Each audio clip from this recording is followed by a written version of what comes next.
Okay, we will call this meeting to order. I'm Charlie Gatzik, Chair of the Planning Commission, and this is our February 28th meeting. We will begin with a flag salute. Would you join me? I pledge allegiance to the flag of the United States of America and to the republic for which it stands, one nation, under God, indivisible, with liberty and justice for all.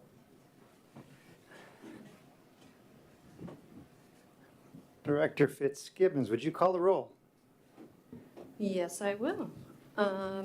Commissioner Marsh is not present currently. Commissioner Quigg. Here. Commissioner Dantzler. Here. Commissioner Lowe. Here. Commissioner Van Atta. Yes, here. Vice Chair Kennard, not here yet. Chair Gatzik. Here, and Vice Chair Kennard is absent with excuse. Okay. Commissioners, you've seen the agenda. Do you have any changes that you wish to make? Seeing none, we will consider that approved. Next item is the minutes of January 24th. Any changes to the minutes of January 24th? No, we'll consider those approved. And the minutes of February 12th, likewise, does anybody have any changes to those minutes? We will consider those approved. That brings us to the public comment period. Would anyone who is in the audience tonight, present or online, like to offer a comment? Okay, we'll close the public comment period. Commissioners, your chance to comment. Whoever would like to start, feel free. I also got handouts. Hope that's okay. Ooh.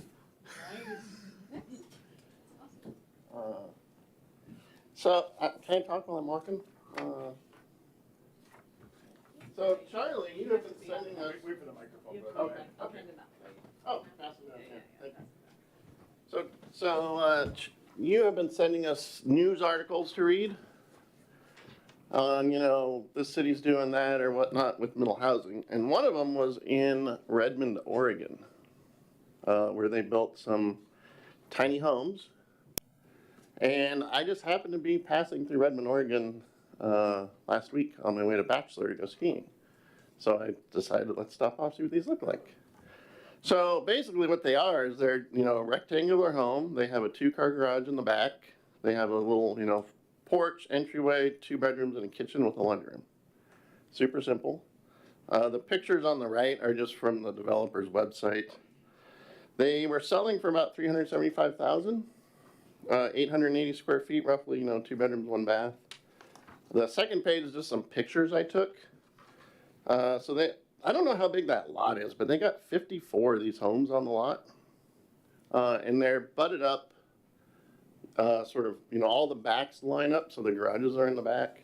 And then conversely, all the fronts, which is that top picture, that's all the fronts facing each other, which I think is kind of a cottage style home, if I had to, classify it. Lower left, instead of putting the electrical meters on the homes, they put them in these little blocks, kind of off to the corners of each property, or off the lot. Anyways, it's just, I was passing through and I thought, why not stop by and see what they did? So, just thought you'd find that interesting. Under the the legislative bill 1110 that was passed last year, and this you could put 2 of these on a single family lot in Newcastle, and that would be permitted under the law, I believe. Mm-hmm. So you can imagine the 2, maybe these side by side, and they wouldn't be out of character with many of our neighborhoods. Yeah, no, I think they're kind of cute, actually, and they're affordable. So I thought it'd just be, I just happened to be driving through, so I was like, I'm going to stop and take a look. Yeah. Thanks for sharing that. Other commissioners? Oh, yeah, email? Maggie? Yep. Maggie? Really?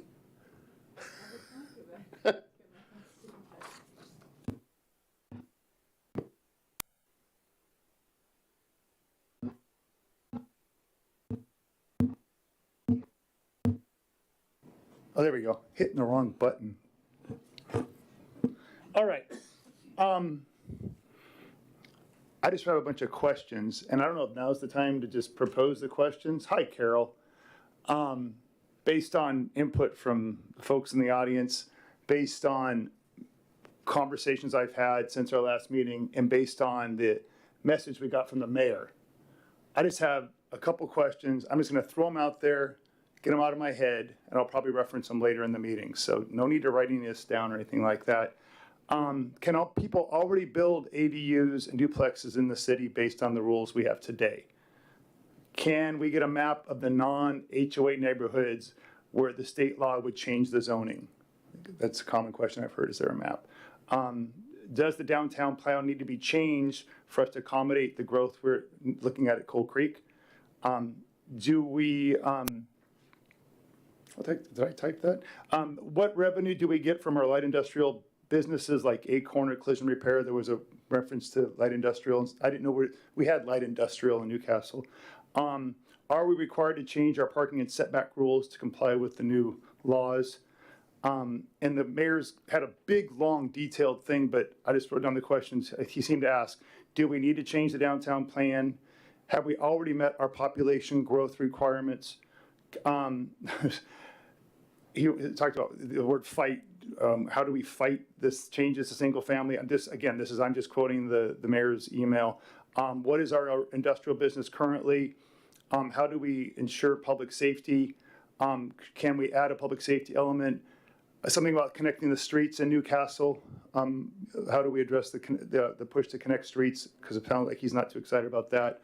And the reason I'm quoting this is because we got to get it through the council, whatever changes we make. So I just thought I'd mention that. This is a Jim Quigg synopsis of a very long email. Finally, something you mentioned about traffic calming, making sure we have traffic calming in our comprehensive plan, maybe in the last two, where he thinks the developer should pay for any level of service or concurrency issues that we address. And finally, he didn't see a need to change the trails or the utilities. That was just my attempt to summarize the input and the thoughts that I've had since our last meeting. Thanks, Aaron. Let me ask you, are you just sharing what you heard from the mayor, or are you asking staff to answer those questions? Yes. I mean, those are the questions that he asked in his I think we all got the memo, right, from the mayor. Like, he went through and wrote this big, long email. And then based on the first part was the questions that have come up since our last meeting that I've had come up. And then the last part was just the questions that he seemed to ask in his, or maybe recommendations he was making to the commissioners as we address the comp plan changes. Yeah, if I can just add one, I also would like to get educated in terms of if we already met our growth target since we had comments. I think that's, I mean, I have the same question, so if I can get educated.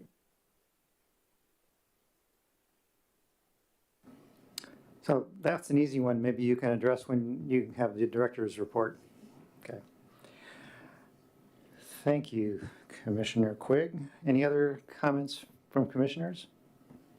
All right, we'll move on to reports. The chair does not have a report, so we'll go to the Community Development Director. Okay. So I have, Jim, it's always like you to ask a question before I get to answer it. Right? There we go. Or vice versa.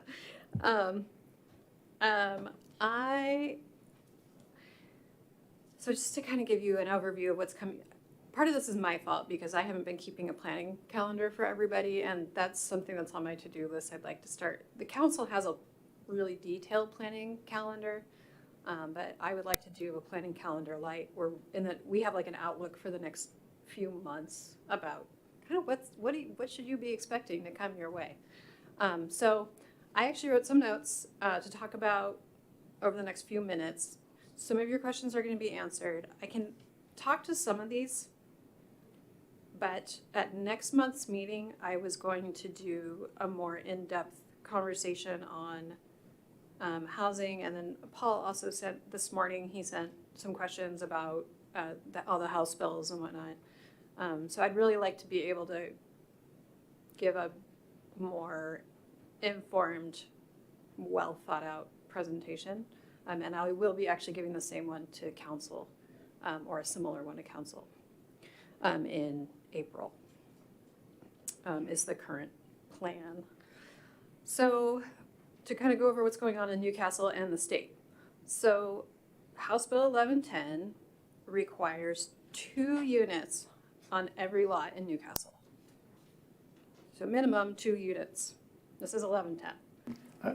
Allow me to interrupt you, just to clarify, it doesn't require 2 units, it says that we must allow 2 units. I'm sorry, 2 Yeah. units must not, see, this is why I need to make sure that my presentation is well thought out.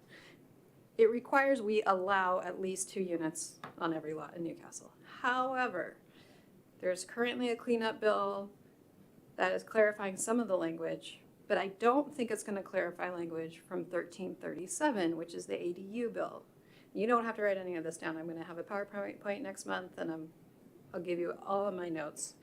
1337 allows 2 ADUs per lot, per principal unit is the term that they use. So that could be a duplex, that could be a single-family home. So, and there are just like so many questions that start popping up even as I start talking about this. So, according to the statutes, we can allow ADUs to be considered a middle housing type. Also, according to the statutes, we have to adopt 6 of the 9 types of middle housing. And I'm going to bring the ordinances that we're going to start talking about next month as well. So if we don't comply with state law, it will just become our law. There's model code out there, and it will become ours, which means we will be allowing all types of middle housing, and ADUs will not be included in that. And so I think that it is to our benefit to think about what is Newcastle in this time of change. So I would say for now, my best guess is that we're looking at 3 units per property minimum to be allowed because of the 2 ADUs. Those ADUs can be attached or detached, and they can be attached to each other. They have to be a minimum of 1,000. We cannot require them to be smaller than 1,000 square feet. Yes, we already allow ADUs in the city, and no, we don't process very many permits. We also currently allow cottage housing in the city. Nothing has ever been built since that code was enacted, I want to say like 10 years ago. And I'll have more information on that. So as the legislature's legislative session wraps up, we'll have more information on what's required. Yeah, please. How did you go from 2 dwelling units per lot to 3? To Just now, how did Yeah. you get to 3? Yeah, it's because of 1337, we have to allow 2 ADUs per principal dwelling unit, per principal structure. So a single-family home adds 2 ADUs, so it counts as 3? That's 3 units. Okay. Yep. But is that saying then that we have to allow a triplex on a lot? No. Okay. Yeah, it's just that you could have 3 different, technically you could have 3 different residences on a lot. And today we only allow 1 ADU? We allow 1 ADU right now, and Okay. it has to be occupied by a family or somebody related to the property owner. Oh, it can't be complete. Not the ADU, but the owner of the property, the main property has to be occupied by the owner or a relative of the owner. Right. Yeah. So Okay. there are some changes coming, but how much they will affect us, I'm really not sure. I mean, if we're just looking at past code, we might not see a lot of change, or we might just see some. But you can't. There's no crystal ball out there.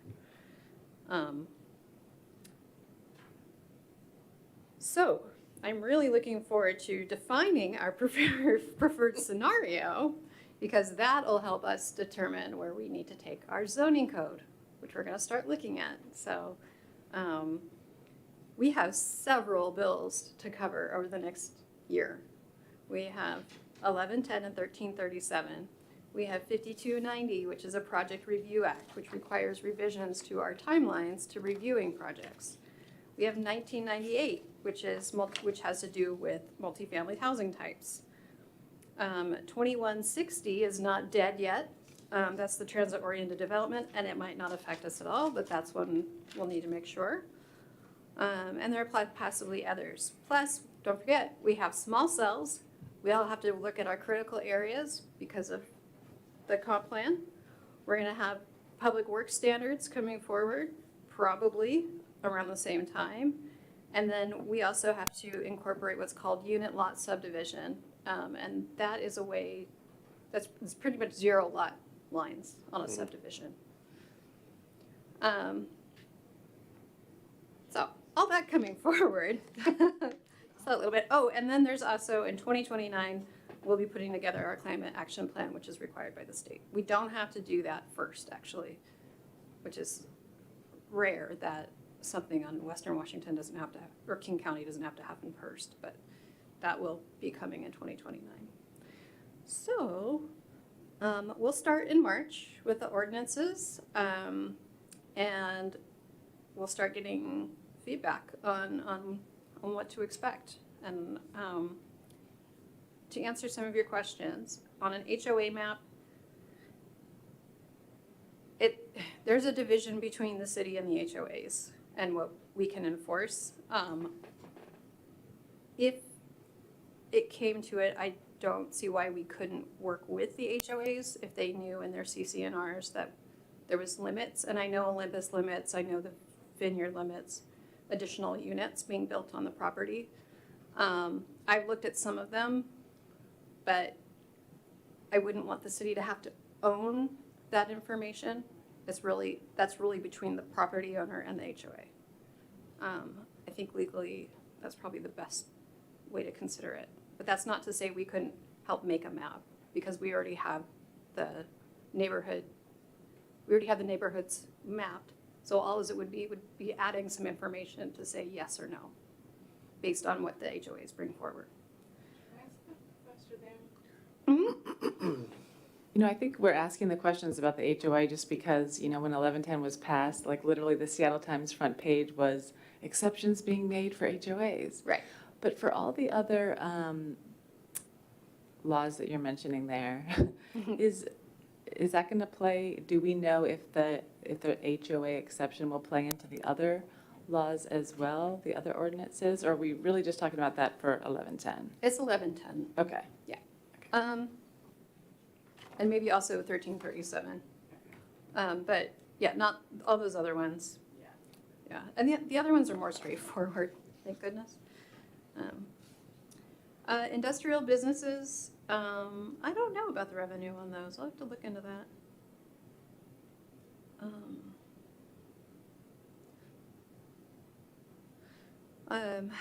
Well, I think to add to that,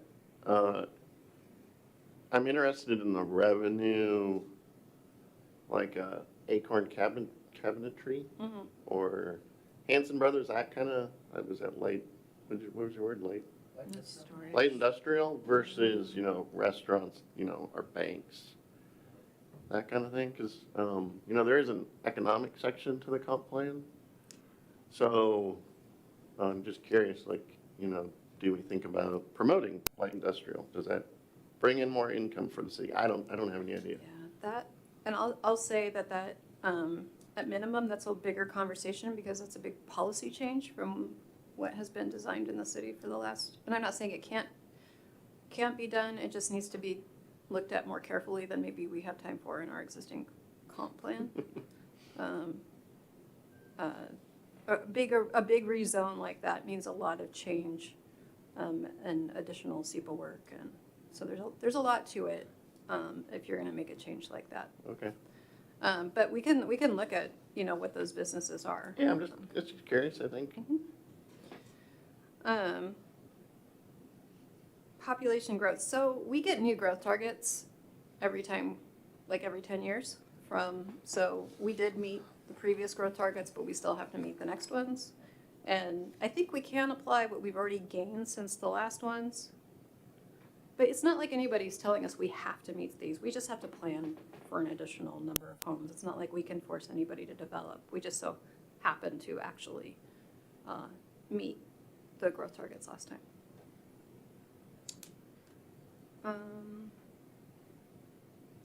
You had a question on safety. What, were there other ones that you want me to go ahead and answer now, or? You've done a fabulous job of writing down notes as I was firing out those different questions. No, you don't have to address them all now. I'm sure we'll work into the conversation as the chairman gets us back on track here. Not that we're off track. You're right on track, Aaron, but you listed off a ton of new things in my mind that have my mind just flying with 1110, 1337, 5290, 1998, 2160, small stove, zero lots. I was like, what the heck? I thought we were going to have a simple scenarios conversation. Now I've got all these other things in the back of my brain. But no, great job. Thank you for digging into those questions. Again, this was just kind of me echoing questions that have come up as I've had conversations since our last meeting, and also from the mayor's email to us. I just thought I would get those kind of in front of us today so we can address them. Thank you. Well, that concludes my report. Thank you. We don't have any public hearing tonight, so we'll move to general business. And the first item is a discussion of the scenarios for the workshop that we're planning on March 13th with our consultant, Aaron Qualls. Aaron, you have the floor.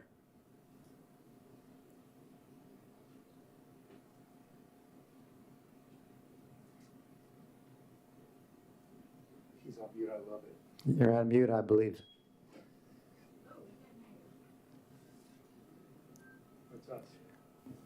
We can't hear you. It's probably us.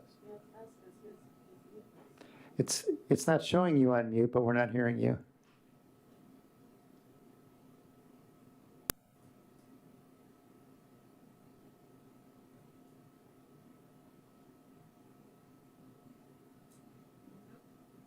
We can't hear you. Do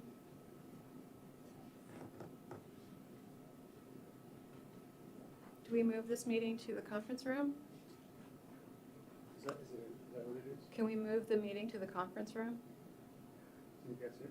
Well, I guess if that's our only option. We'll lose YouTube, but I don't. Do you remember from council if we can move our location?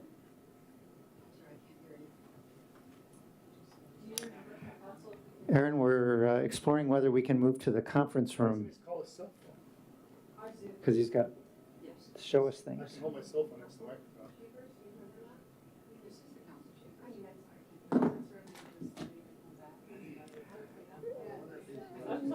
It might be that the problem is on our end, Aaron. Can he call in by phone? That's what I was just wondering. That's exactly what I just said. Yeah, just hold a phone. That's what we do at my office all the time. Just hold a phone up. Does he have a phone number you can call? 206-779-2941. Call my cell. He has my cell phone number. He's on mute right there. Now he's on mute. Where?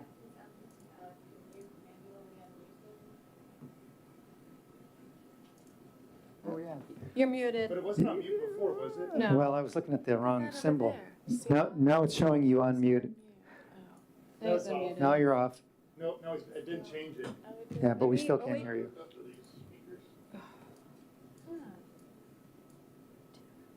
Hold on, let's see if it's. We need interlude music. Oh, here we go. Keep going. Try Keep talking, again. Aaron. We're switching audios. Testing, testing, 1, 2, 3. Is your, Testing, is testing. your microphone on? Jim? I'm just asking him to talk. I know, but he might not be able to hear you if your mic's not on. Keep talking, Aaron. We're switching different inputs.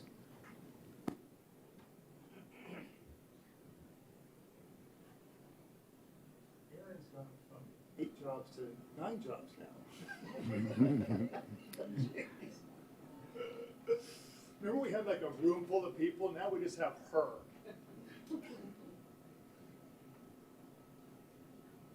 This is when you ask for a raise.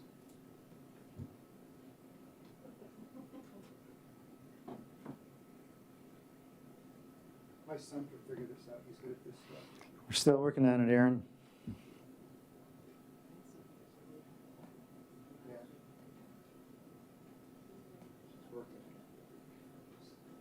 Hi, Carol. Carol, did you have something to say? We do. Did you mean to comment at the beginning? I missed it.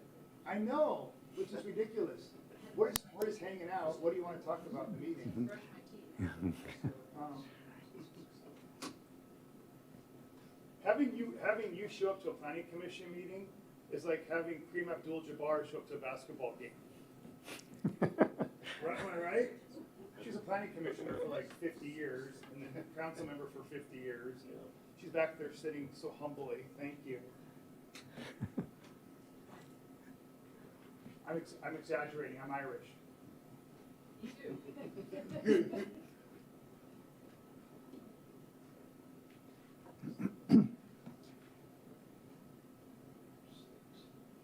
It's funny this didn't happen at any prior meeting.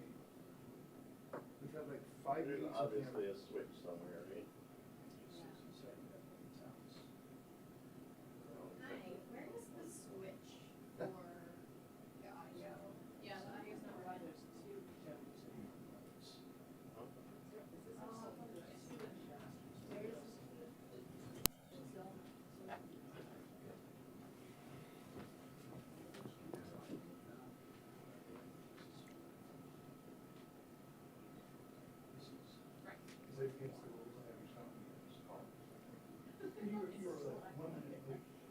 two.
Hey, Aaron, can you talk now? I know.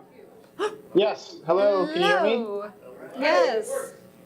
There we are. Oh, good. Okay. Good job, Aaron. Okay. Excellent. I need Hello. your nameplate.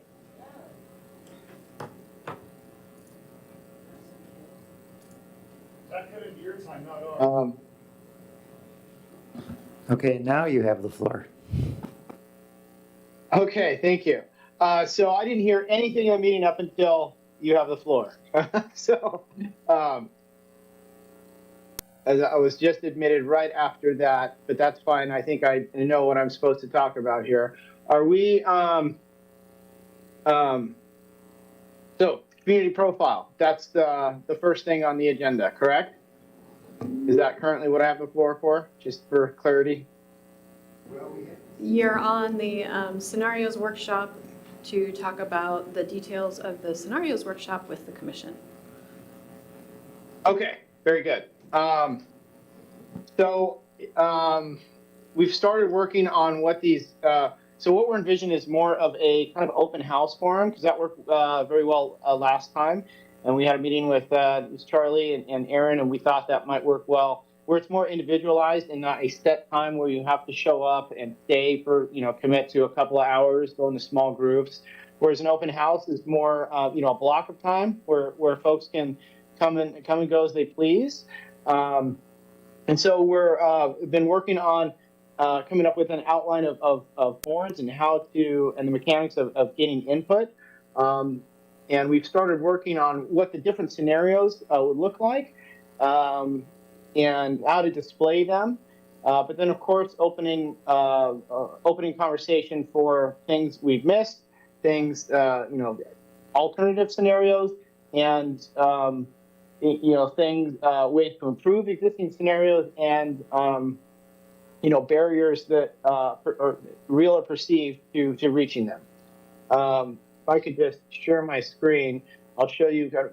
And so what this would ultimately look like in the workshop setting is, right now I have like total of 5 boards, and then a kind of, I'm sort of right now thinking a worksheet, a card for people to, visit the different scenarios. And Are you there'll be a sharing couple a of screen? informational Are you boards sharing as well. a screen?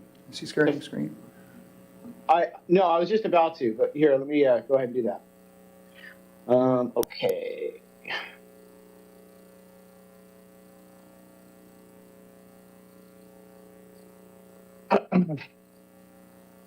So I think just for those who maybe have not been part of this process yet, kind of a general overview of what a comp plan is, why it's important, and then some key findings from the community profile. I hope you've all had a chance to review what we sent in, provided in your packet. For that, it wouldn't be the full community profile, just some of the key findings and data that we've found. And then some key takeaways from the survey as well, what we've heard. Maybe some key quotes, some key stats, and key issues to still hatch through. And then kind of the overall vision that's gleaned from that. We have a draft, wasn't quite ready to send it to you yet. I'd like to work on that, maybe with a couple of you between now and the workshop, or open house rather. And then a few different scenarios. And these are kind of similar to where we began, but they're going to be more nuanced based on the results we've had from the survey, more kind of detailed and reflective of some of the things we've heard. Overall description, implications to that scenario, to land use, mobility, housing, et cetera. Showing kind of a map of what that could look like. Where certain levels of density would go, and then some images to convey what it may look like, both in neighborhoods and the downtown. And that's kind of what all 3 different scenarios are attempting to kind of really inform us to land on a preferred future land use scenario map from which everything else is going to be driven by or impacted by, including transportation, utilities, all of our policies. And we had, just to update you, we had some really good conversations, and a couple of you were able to participate, which was really helpful with CCUD and with Public Works and Parks, get a sense of what constraints there are and opportunities there are across all those departments and service providers. There's more information to be gained, but we got, I think, a really good start today. And so limited growth is the future scenario, the first future scenario that's more status quo, not too different from what you see today. Yes, meeting some state requirements for additional housing types, but the commercial core, not terribly different than it is today. And then downtown focused, which really is kind of has been the long range vision for a downtown Newcastle and your existing commercial core. So we're transformed from a fairly auto-centric area to more of a activity node with those third places we've talked about, but also housing above and sort of a mixed use, walkable area that more like a traditional downtown. And then finally, the one that's kind of in between, where you have dispersed growth both in the neighborhoods and downtown, but not to the level of the downtown envisioned in the second one, and with a little bit more intensity than in the first scenario, where there's real limited growth in the neighborhoods. And this is all very rough.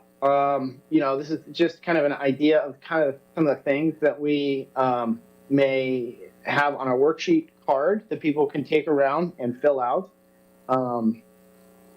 So that's just kind of, and that's how we've done it in other communities, but there's also the old dot exercise we could also employ, but this is kind of where we're headed so far, just with an outline of just materials for the workshop and how, or excuse me, open house and how that would be structured. Let's say open house plus, because we're not just, showing people, okay, here's what it is. Any final comments? This is really trying to get us further down the road to a preferred scenario, which all elements are informed by. I'm happy to answer any questions about this or the community profile that was provided in your packet as well, or any other questions about what we've learned about constraints and opportunities with public services and facilities.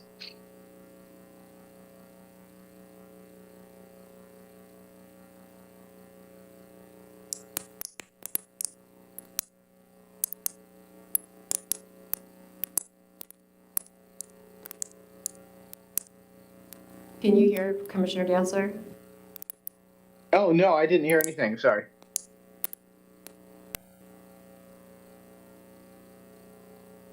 Testing, This one, testing. oh, this one works. Hello, Here you go. hello. It's only was right here. Hello, okay. My first question is mostly about process. At the previous open house that we had last fall, there was a presentation element, and then there was sort of a mingle and talking and filling out things, and then there was a repeat of the presentation. Are you planning on a similar format, that there will be, a presentation, whether it's repeated or not? Or is it full time just mingling and reading and talking? I was envisioning mingling, reading, and talking with hopefully some volunteers from this body, as well as a staff member or two from us, to kind of be stationed at all of these different scenarios and information boards. However, we can certainly have a couple of blocks of where we give an overview presentation. Another thing I've done in these situations is like a rotating slideshow that's on all the time on a digital display that gives some key information, and maybe a little bit more robust than would be on the board. So that's also another opportunity. But certainly we can bake that into the program. I don't think that's a bad idea at all. I like the idea of some presentation or information sharing element. Either of the ones that you just described sound really good. Okay.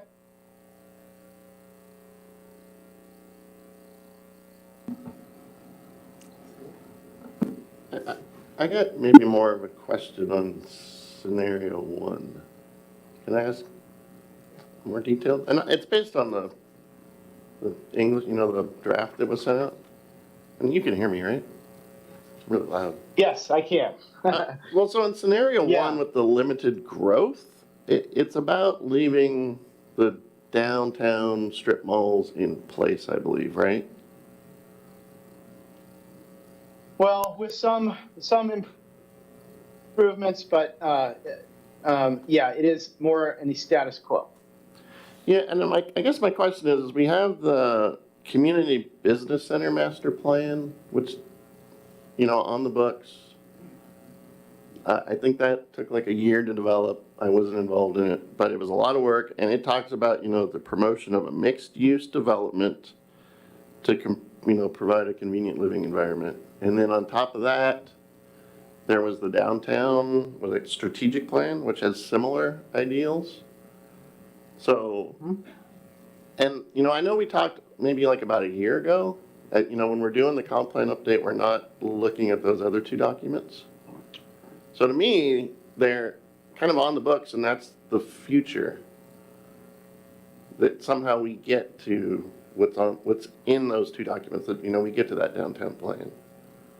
So, it feels to me like if we're offering an option of keep the strip malls, that's not really an option. But So, I appreciate that comment, and I've been kind of wondering about that one myself a little bit. And we did hear in the survey that a desire for a those more mixed-use downtown area is supported. I think big questions remain how does it get there? How do we get there? And how can we sustain it? You know, what's the impacts of traffic and parking? And just how can that really come to fruition? You know, questions about that. But, you know, if we need to change this scenario to be something in between the other two or remove it altogether, we can certainly do that. Well, you know, I think, Charlie, you were involved with the downtown plan. So you probably know the most about it. Like, what do you think? I mean, to me, that is the future, sort of. That was the future as of 2017. Yeah, And our charter with the comprehensive plan is to take a fresh look. So going into it, and I think that's why we included this in the survey, going into it, we didn't want to go in with any assumptions that we knew exactly what Newcastle wanted now that it's, 8 years later. yeah. So, and I know there's feeling among some in the community that they don't want to change, so that was a good, a reason why Yeah. we probed it on the survey. The survey did show support for the downtown plan. If we didn't have that survey, I would say it was more important that we have this scenario in there. Now, the question is, since we've gotten some feedback from the survey, do we still need it? It would be another, I guess my feeling is it doesn't do any harm because we're having a conversation. We're extending the conversation in a different format with the information presented in a different way. So if we didn't offer this as an option of limited growth, and it may not just appeal to people who have a thought about the downtown plan, but have a feeling about growth. Mm-hmm. So that limited growth scenario might bring out people's feelings about growth in general that we might not hear otherwise. That might be a reason to keep it in. I do have a thought about one of the other scenarios, but before I go further, I saw a commissioner wanting to comment. I mean, this is more like philosophical, I guess, but that phrase limited growth stands out because if it's really more about not doing the downtown plan, there would still be growth, in our single-family neighborhoods, right? Because the new laws and the things that are coming that you just listed off. So is there another title on that would sort of capture the growth that is inevitable, but say more specifically, not develop downtown? So we can really talk about that? Is that the purpose of that? I'm just not clear, really, of the purpose of the first one. So if we got to a point where we really wanted, I think the implication of this more status quo, but talking about status quo, not with what the policy that is already in place, but rather the policy that may be changed. I mean, this would actually mean that we're going to downzone the downtown. Yeah, I just don't think we're going to do that. Well, I think that's what Aaron is saying, is that there were some responses where people didn't want to see the downtown change from strip malls to mixed use. And so, although the survey also seemed to also show that the majority of people do want that kind of growth. So if we're saying limited growth is really not adding any more to what we already have planned or want to plan, I think the question is, do we want to even propose downzoning? I mean, that's really what you're proposing, right? Do we Well- want to propose downzoning if it's already shown in our survey that it's not what people responded with wanting? Most Yeah, people. I have the numbers right here. So for the question, in areas around QFC and the Safeway shopping centers, what type of development would you prefer to see?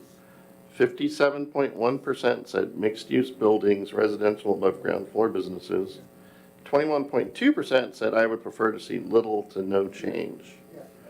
I mean, so, I agree. I didn't see any in the conversations I've had and in the survey results that I saw, I didn't see anybody saying, I love strip malls. I want it to look like Aurora in Seattle. It doesn't look really attractive right now. I don't think anybody, I mean, 21%, who are those people? Must have been a typo that said that. For the most part, people would love it if it looked a little nicer, I think. And I don't, I mean, like, as to your point, you know, the wording, scenario one is comply with state law as required without going further than necessary. And then the last sentence is this: if anybody wants to develop downtown, city rules require that any redevelopment be similar to the existing strip mall model. Nobody's going to vote for that, right? So I don't see the need to combine the things, right? It's kind of like, would you like pizza with your wine? Well, I'd like pizza, but I want a Pepsi. No. Your pizza comes with wine. I don't understand why those things have to get combined. To the extent people want to keep things the way they are where they live, okay. To the extent people want the downtown not to look like a strip mall, okay.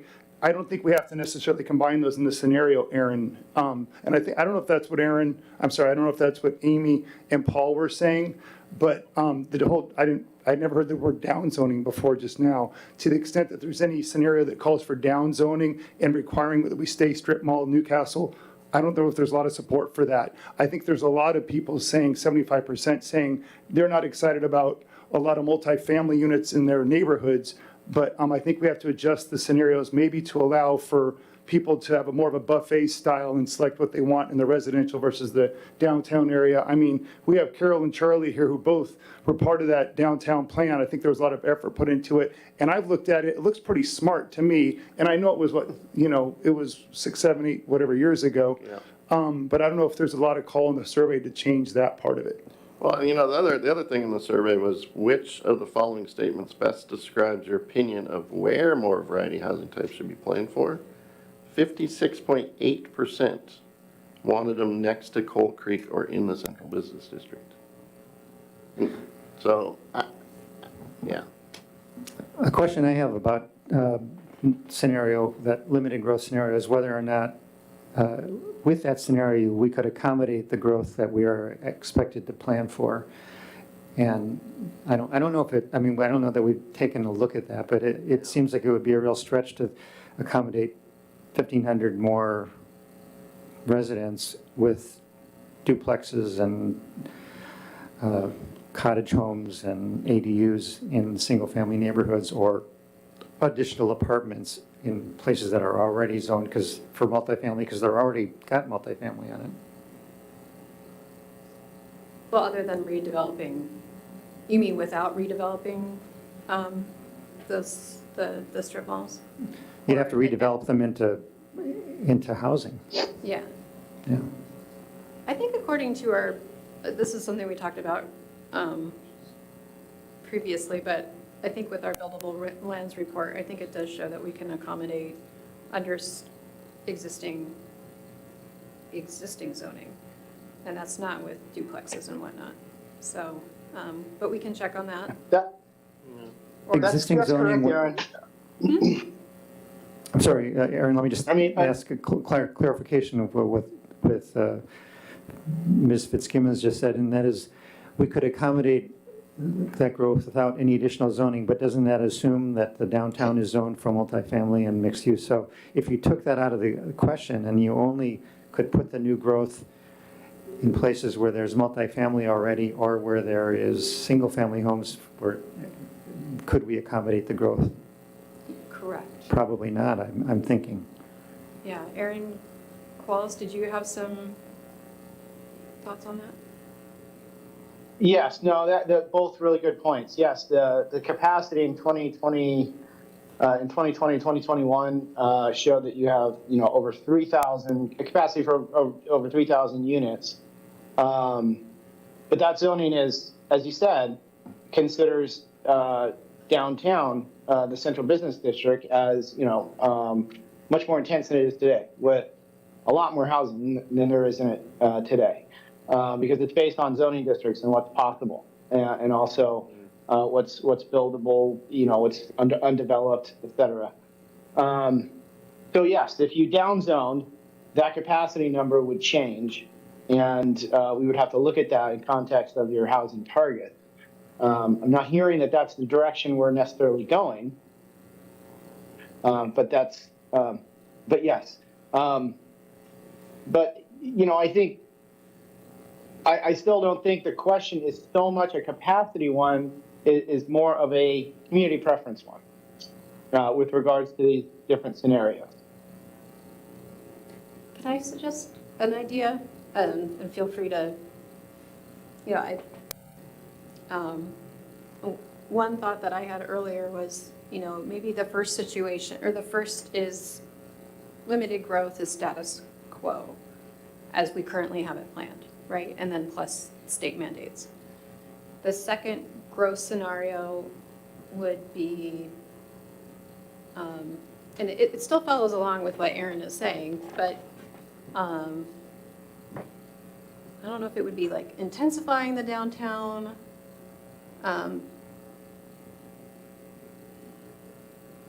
But the third, the dispersed growth would be where we start talking about little like neighborhood nodes of growth, right? Or going in the neighborhoods, allowing more than just duplexes, allowing triplexes, or allowing,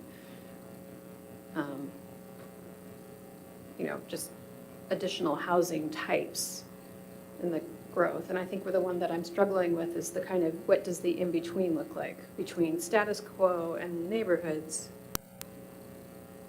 What else could our growth scenario look like? Is it more downtown?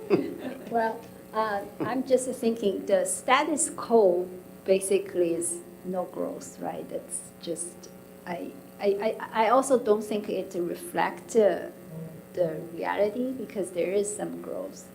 So can we, I'm kind of just thinking, instead of the limited growth, can we say customize the growth? Or, I mean, it's kind of like tailored, but it's not necessarily limited. I don't know if it sounds a little bit. Moderate. When you read a contract, there's sections in the contract that say ignore the headings, right? Like if you just go through a contract and read rent, it's not necessarily all the rent information in that part of the contract. Similarly, we could scrap the headers altogether and say, hold tight, folks. We're going to say 10 sentences. You got to listen to all of them to understand what we're, you know, if we try to say this is the green approach and this is the easy approach and this is the butterflies approach, all they're going to hear is that. They're not going to hear anything after that. My suggestion is, why do we have to name these things? Because half the population only has the attention span for a YouTube video and those 4 words at the beginning. They're not going to pay attention to the other parts. We could just, you know, tell people, be patient, explain to them what the different scenarios are, and I'll repeat myself one more time to say, I don't know if we have to jam everything into one scenario, because I really feel like there's a separate treatment of our residential area / housing / you know, House Bill 1110 issue, which is separate from the downtown plan. And there may be, and I really, my questions, you know, at the very beginning of this was, what do we need to change to comply with state law? Like, what about our city rules don't comply with state law currently? And what do we not allow duplexes right now? Do we not allow ADUs right now? Do we not allow, you know, growth in the downtown area right now? Or do we already have those things in place and we're just trying to incentivize certain things? Thanks for listening. You have to apply for a conditional use permit. That's really feedbacky. You have to apply for a conditional use permit to build a duplex right now, and it's taking away that requirement, is what it's doing. Thank you. I should have asked that 3 months ago. I should have written that down. So a comment on the dispersed growth scenario. It seems to me like that's unclear. It's because it envisions a downtown that nobody envisions. It's not the downtown plan that we have now. It is less than the downtown plan, and I mean, nobody's envisioning that. So I don't know how we would describe that to somebody. So it's not clearly defined, in my opinion. I think a better scenario, if we were to offer, in place of this one, would be high growth, or we may not call it high growth, but let's have one where we talk about the full downtown and we talk about triplexes and more in residential neighborhoods.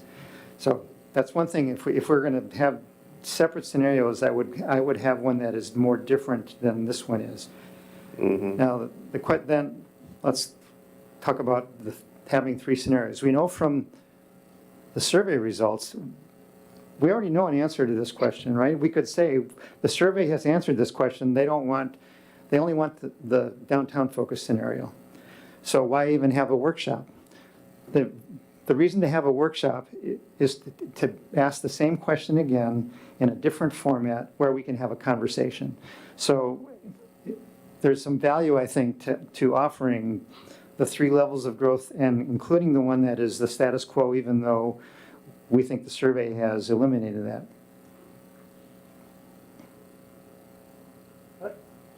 I'm not going to disagree with what you just said. I'm simply going to, again, repeat myself.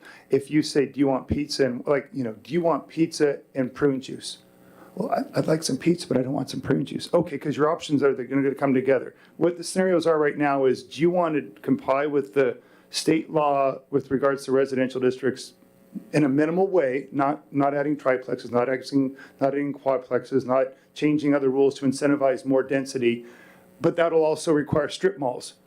I mean, I'm just pointing out that we might want to separate those 2 things in the conversation so people can talk about residential areas in Olympus and China Creek and the Reserve and Hazelwood. They can talk about that part separate from what they envision the downtown area to look like. That was simply, I think you're right, Charlie. We should give them that choice. Even though we had, hundreds of people reply to the survey, there may be people that are like, no, I don't want my downtown Newcastle to look like Sunset's looking in the Brenton Highlands right now, where they're building those, those structures there for the residential. I mean, we've all been to Goodwill, right? And down there, the library, there's a lot of construction going on there that could be what Newcastle looks like in a matter of years with all the taller residential areas with the commercial, whatever, Trader Joe's in the bottom.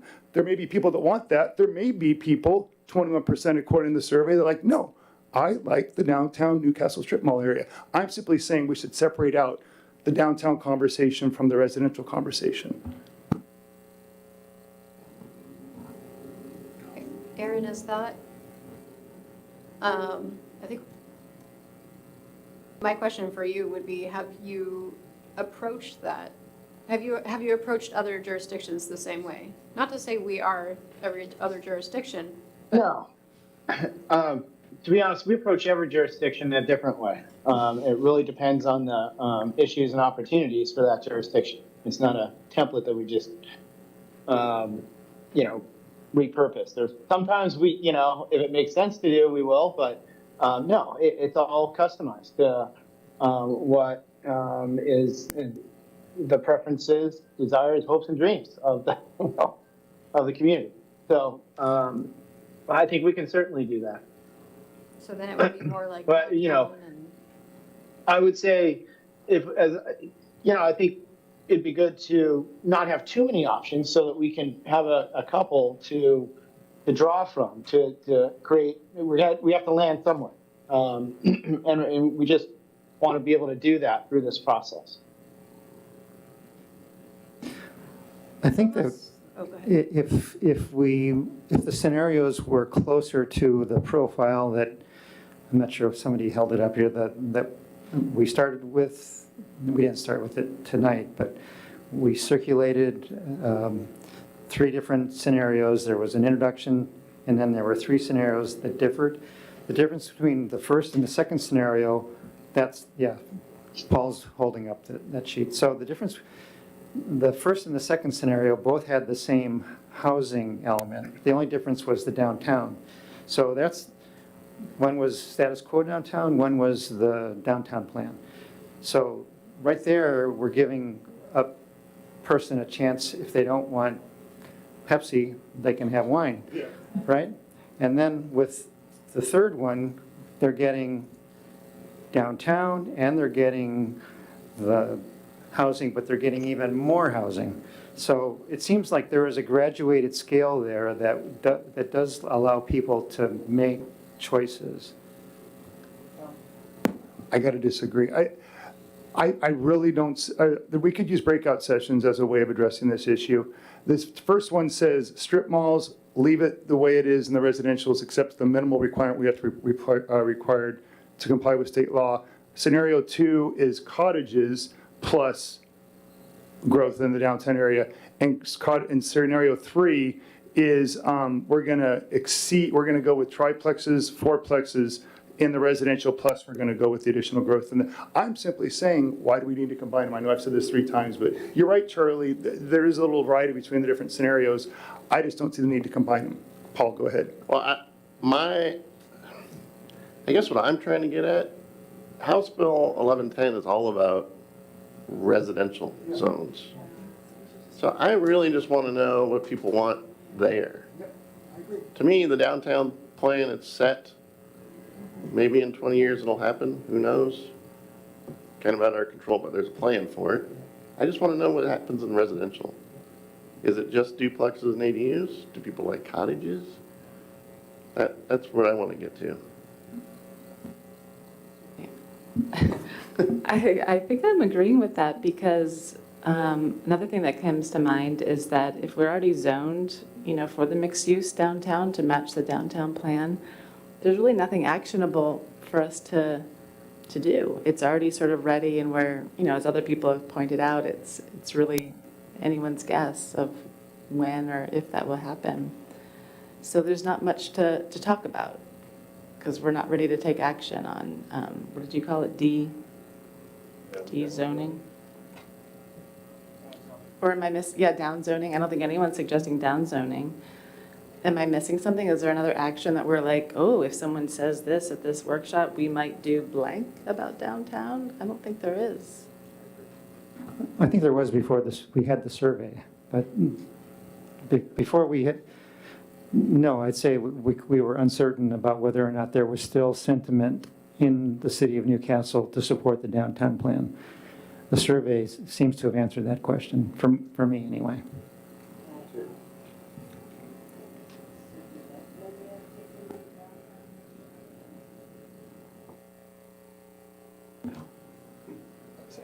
I actually just wasn't sure. I didn't understand your response. And can you say it again? Or do you agree that we could take the downtown conversation out of this and really talk about housing? Or do you want to? No, I actually didn't express an opinion on that part of it. I do, if we can accommodate the mandated growth planning for growth without any change in the downtown, without any growth in the downtown. In other words, to force all housing in, let me take that back. If we took the downtown out of it, that means that housing could go downtown, and we can just ask people about their preferences in the residential neighborhoods. If we consider that the downtown question has been answered by the survey, we don't necessarily have to bring it up unless we want to talk about it. But if talking about it causes confusion, maybe it's not worth it. I agree wholeheartedly. I think that, this, going back to when we were having remember the conversation on the survey? I don't want to do it like a love languages conversation. Remember that, Aaron? I said, let's make this super simple for people. Give them an easy choice where they don't have to read a 15-sentence long vision statement where they forgot where it started. I think the scenarios are minimal compliance with state law, cottages, and or some other changes, or we really put a lot of effort into changing our residential neighborhoods to allow for more density and capacity by changing maybe some parking, changing setbacks, and trying to encourage more growth in otherwise single-family residential areas. Give them those questions, and because we have 500 responses from people saying, or at least 75% of those 500 people saying they're not too thrilled about that idea. Maybe we go into these conversations in these town halls. People say, no, I don't like it's the way there's these huge lots with these giant yards that have wasted space, and maybe there's people that don't really like that show up these town halls. Then we got a real conversation to have, because right now the survey is kind of lopsided. I do want to mention that cottages are already allowed in the city. Like Penrose. Well, yeah, and that's a different kind of development. That's all duplex. That was a condo development. Mm-hmm. Yeah, that's we should take some pictures. That's a good development in my mind. Yeah. Well, I'm just gonna throw another question out there, just because. What about small neighborhood serving businesses? I think that came up at one point in our conversations. Is that something we want to probe?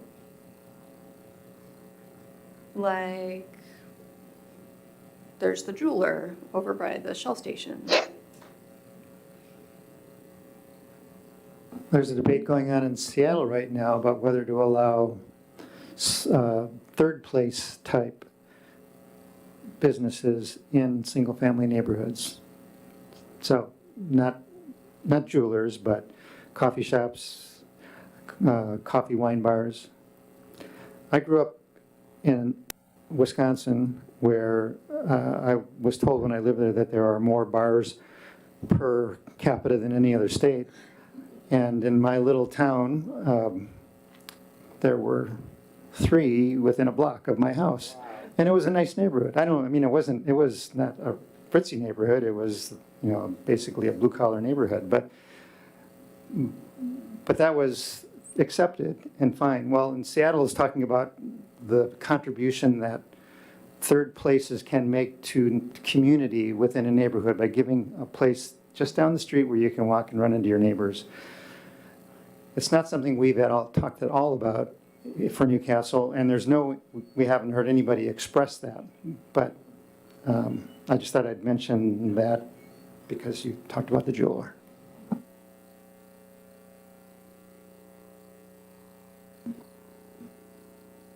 I'd love to see more stores down near the Shell, but I don't even know that property history. That seems it's already zoned for retail. Yeah. If we want to expand the scenarios to talk about retail, it seems more complex. We were trying to simplify it.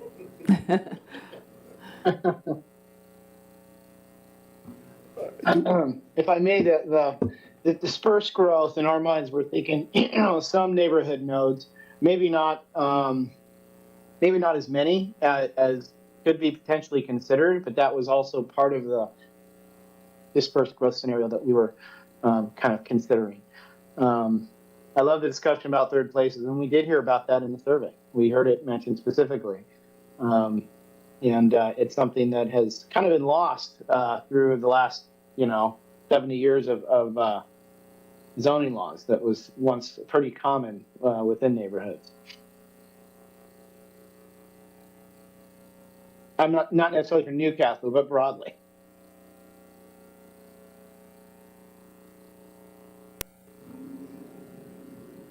It's just something that I realized hasn't, since I've been here, really been touched on that I'm aware of. And people ask for in a lot of places I've lived, maybe you all too, or have enjoyed. And I'm going to use the term easy because I'm not Aaron Qualls, and easy to ask in a situation where we already have people like, hey, would you like to see these kinds of things in your neighborhood? Just to test the waters. But I don't know what that obligates us to if we find out the answer is yes. I think no is easy, yes is harder. I have a proposal that maybe can help us come to a conclusion and give Aaron some direction, and that is, let's have scenarios for housing, and let's have one, not a scenario, but a board that's devoted to the downtown. And we can just get people to talk about whether they like the downtown the way it is, or something similar, or a downtown that is mixed use. But it's not tied to any of the housing types. We could have boards that explore different housing types and how acceptable they would be in your neighborhood. One other thing I was thinking of earlier with the phrase that you used, I remember it was intentional when we made the survey that we talked about downtown and along Coal Creek. And I remember it was based on some of the discussions we had about transit and the whole idea of middle housing, of building things near bus stops. And I feel like we may have lost track of that sort of since the survey results came out. can that fit in anywhere here? Are we having a conversation about growth along Coal Creek? I mean, I know it's not far, Newcastle is sort of short in that way, but is there a place to add that into what we're talking about here? I think so, Charlie. I think that fits well with, like, I like your suggestion of a downtown board, kind of reiterating, showing some of the things we looked at earlier today, what the 2017 plan envisions for, some of the transportation improvements to support that, and what those uses look like, kind of clearly in a map that already exists from 2017, and baking in some transit into that. Maybe that's the I think that might be a good thing to maybe overlay on the elements we have already envisioned for the downtown.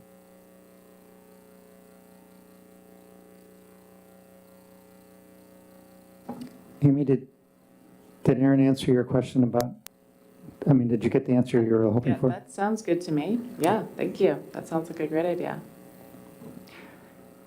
Aaron, have we given you clear direction? I'm not sure we have. How does it sound to you?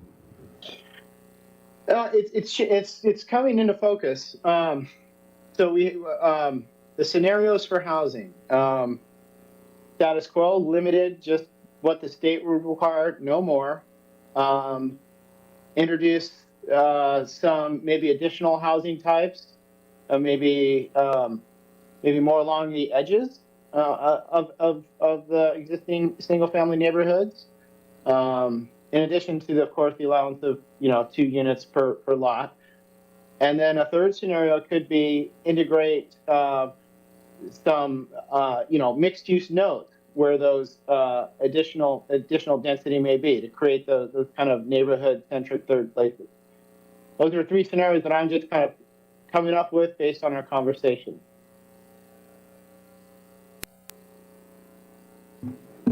Thank you, Aaron. When we have meetings at my company, the first part of it just is boring. It's the CEO getting up speaking so he can increase the stock price. It's the VPs getting up talking so they can sound smart and get promotions. The best part is the final part where everybody gets up for Q&A and they ask the tough questions and they got to, on their feet, respond. I want to skip to that for this. I also like watching the end of movies on Netflix. I watch the trailer, skip to the end. It's always the best part is, at the end, the big, I want to, can we set this up so instead of jamming things into boxes and trying to get people to fit their thoughts and having it so formulaic, I'm envisioning just like at the end of the meeting where there's a line of people that are dying to ask a question of the boss.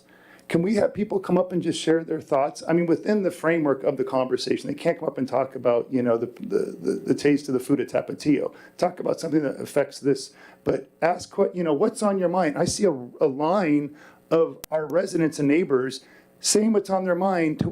Maybe they'll talk about public safety. Maybe they'll talk about the setbacks. Maybe they'll talk about traffic. Maybe they'll talk about noise. Maybe they'll talk about transportation. Maybe they'll talk about, whatever that's on their mind. If we can make time for that and hopefully have it recorded, audio, some kind of audio recording, so we can maybe, I don't know if we can do that, but I'm just saying, I find us trying to frame this up so people will speak to us in the framework that we're giving to them. And I just feel like if we had almost open mic night at Hazelwood, right, where I spent half my life, and just let people share, what, I think that Newcastle is boring and there's not enough diversity in the neighborhoods, and I think that we, need to invite, more density, and we need to have more transportation opportunities, we need more, what's on your mind, and let different people come up and share what their vision is for the city. We can also have parts of this that, Aaron has done with all the other cities in the past, and maybe I'm blowing up the entire process. But I would ask that we leave time for people to come up and share their views, and also people can be bashful as well. So if somebody sees nobody at the microphone, they're not going to do it, but maybe prime the pump a little bit, have some of our recurring customers show up, ask some questions, and maybe some moms or dads or some neighbors will get up in line and say something that's on their mind and share, you know what, I don't want change, or I do want change, or I like what I'm, or something came to me while I was listening. I think this is an opportunity for us to hear things like the third, what do you call it, third places? It's a great idea that I hadn't thought about. Maybe we should have, something in our neighborhoods that, you can walk to and get a cup of coffee with your neighbors, or at least offer that to people. And maybe there's things that even us brilliant folks here at these microphones aren't thinking of that would come up that night. So Aaron, I don't know, have you ever done anything like that where it's like open night with Aaron Qualls, or open mic with Aaron Qualls? No. But, well, yeah, I mean, one board that I thought about including, absolutely,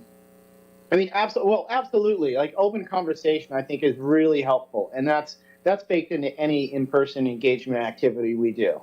And usually when I have conversations with people, or when another staff member or a volunteer from the community has conversations, we say, that's a great idea, write it here. And, one thing to kind of, just so we have, some record to go back and look at and reference, I think it's important to capture that stuff. And, this is one of the templates we started using that our graphics team put up, and it just for an optional another board. It's just just kind of a fun thing. Like, you write your thoughts into this little bubble here, just kind of open. And we can certainly include that. Is that kind of what you're thinking, Jim? No. I don't like it. I have a confession to make. I read contracts all day for a living. I'm not much of a reader. Like some people love Harry Potter and I read all day. So the idea of writing down my thoughts, as you can tell already in the short time we've known each other, Aaron, I love the sound of my own voice. I'm talking about open mic. People, like a line of people where, I can see it right here on this desk. I will say something and I see Maggie go up and she wants to say something because something she heard prompts a thought. Or I'll hear something at this podium right here from these people and I'll say, oh, and then it wants me want to say something to Charlie. So I'm suggesting, yes, writing is an option for many, many people. I'm just also, can we at least give 10 minutes with the option to go a little bit longer of people being able to share their thoughts, with their neighbors and with us, so more of a conversation. I love the way Chair Gatzik allows us to talk like this. I see the council meetings look so stilted, like you can't talk to each other. I'd like to be able to have more of a conversation with the neighbors and kind of flesh out their ideas. It's hard, like when I first joined this commission, I was scared to ask questions. But Erin stops, she says, you have a question? I love that. Because I'm like, well, what do you mean by that? And it helps me kind of go along. I'm suggesting, Erin, as you present to the public, maybe give them a chance to ask questions, or maybe as they speak, say, now when you say this, did you mean this? And then they can say, oh, no, I didn't mean, I'm saying more of a conversation with our neighbors instead of more of a regulated writing it in and we'll get back to them a year later. Ma'am? Oh, you were going to go. Well, yeah, I'd like to respond to Jim. First thing, we spent all summer having conversations that were open, where anybody could bring any kind of concern, and we heard lots of different things that influenced how we proceeded. Public safety came on our radar, and that was a major change. At our workshop that we had lots of conversations where people talked about what was on that board, but about a whole bunch of other things too. In the next couple of months, we're going to be reviewing and proposing ordinances about housing. And I think we're going to need to have a much better beat on people's views of housing. And I don't think we would get that if we don't focus on that subject. And then lastly, I think when you give a person a microphone in the front of a room, you give a person a chance to monopolize the conversation for that period of time. And you only have one conversation happening. And it's not even a conversation. It is somebody offering their views. I much prefer an environment where there'd be clusters of people reacting to something where we need input on, and they can bounce off the neighbors in that 4 or 5 person conversation. And I think we'll get a lot higher quality and more respectful thoughtful input if we do it that way. Commissioner Dantzler, and then Commissioner Lowe. Yeah, along those lines, I appreciate that. I agree with you, Charlie. I would like to be reminded how when we hear about these scenarios, how will the chosen scenario or whatever else we're envisioning be utilized? Like what's the next step? You want me to take that, Aaron? Good? Yes, please, Mr. Quells. Okay. So it's primarily going to inform our future land use map and ultimately zoning.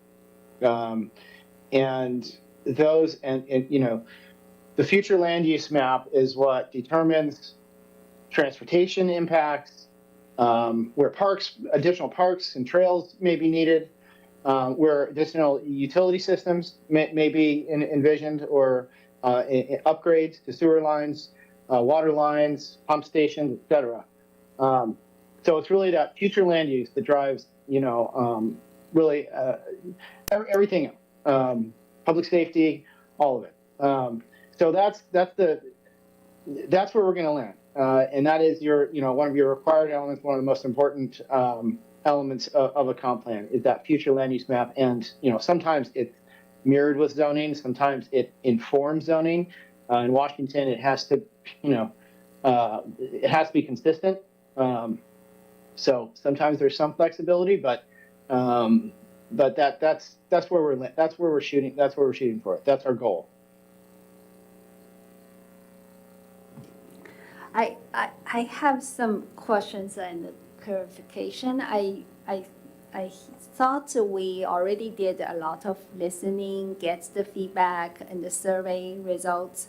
I guess I'm not very clear with this scenario. I thought the survey, it's pretty clear, majority of people like status quo in terms of the housing scenarios. So in my mind, I was thinking, now we already know what the majority of the community's preference in terms of the housing. The next step to complete the comp plan is to focus how we can do minimum and meet the requirement. Instead, I feel like are we asking people to choose again, or I guess I'm just not clear. I mean, if we ask people choose again, then people say we already did a survey. Why we are coming back to ask them vote again because we don't like their answer, or? So again, I'd say it's a different form. You're going to hear different things. You're going to actually talk to somebody and get not just an answer to a single question. You're going to get depth. You're going to get perspective. I think we'll get more understanding. It's worth hearing in different ways. Yeah, I totally agree. I love, I mean, I read some of the survey results and they did seem pretty clear, but, people write like a little short sentence. In person, you can ask them about that short sentence. Like, what do you mean by that? It's just another venue. And there'll probably, hopefully, be people that didn't take the survey that show up to this event. Yeah, then I guess which one you go. I mean, for example, just 30 or 50 people come in the workshop, and then there are 75% of 500 people voted. And if the results are opposite, are we going to do another polling? Or, I mean, it's just, I don't know. I feel like, I think people already know what they want, and just make it compliance. That's why they pay us so much money, is so that we think about that and we make a recommendation to the city council where they get paid even more. Aaron, I feel like the point of this is partially to refine what we heard so that we can move forward confidently with the next step. Is that correct? Yeah, and we're kind of refining, I think, the spatial vision too. Like, okay, you're maybe, housing,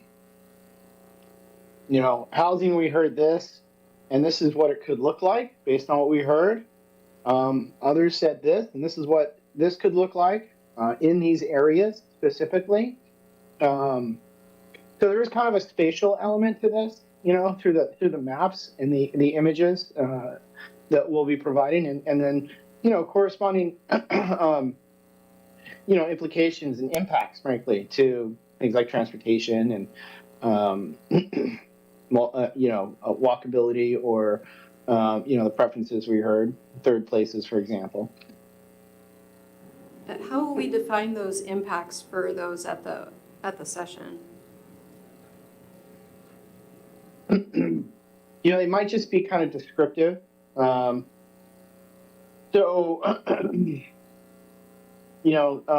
For transportation, maybe it's, maybe traffic's a little bit more dispersed in this scenario to accommodate the additional units, which also may improve walkability and access to parks, et cetera. So that's kind of what we might bake into the different scenarios, showing what the implications are. As an example. So let me kind of take a check of where we are with this. Recall that we have just 2 weeks before these boards are going to be put in front of people.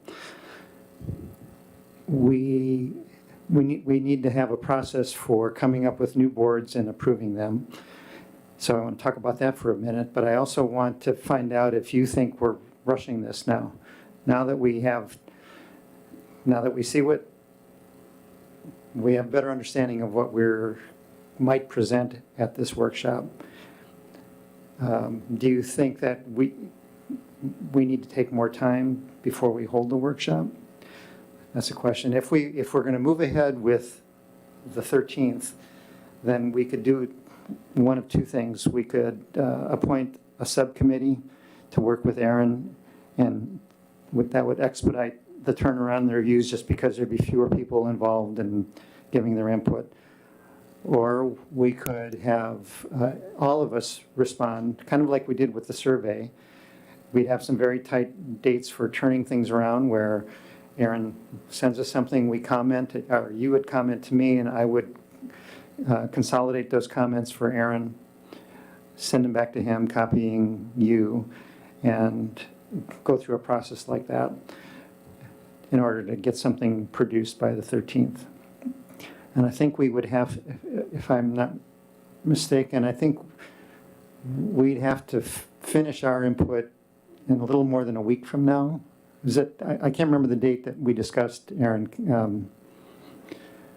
I thought it was like a week before the 13th. Yeah, a week from today was kind of the end of day. A week from today was kind of my hope to get that all flushed out. Mm-hmm.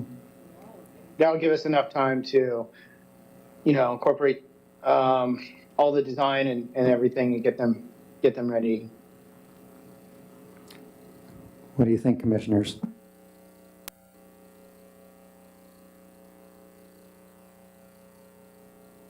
I want Paul to talk, but I don't like the idea of another breakout group. I like us talking as a big team and/or emailing you our thoughts instead of having a separate breakout committee.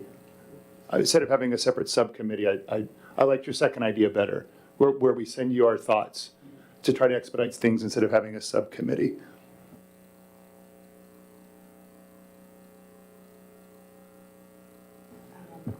I was also thinking we have our meeting next Saturday. Can we look at things then, or no? Is that too late?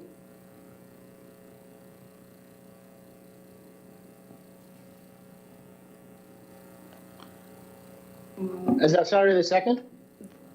The 9th, we have our elements meeting, Oh, okay.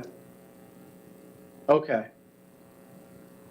but that's only a few days before. I think that's too late.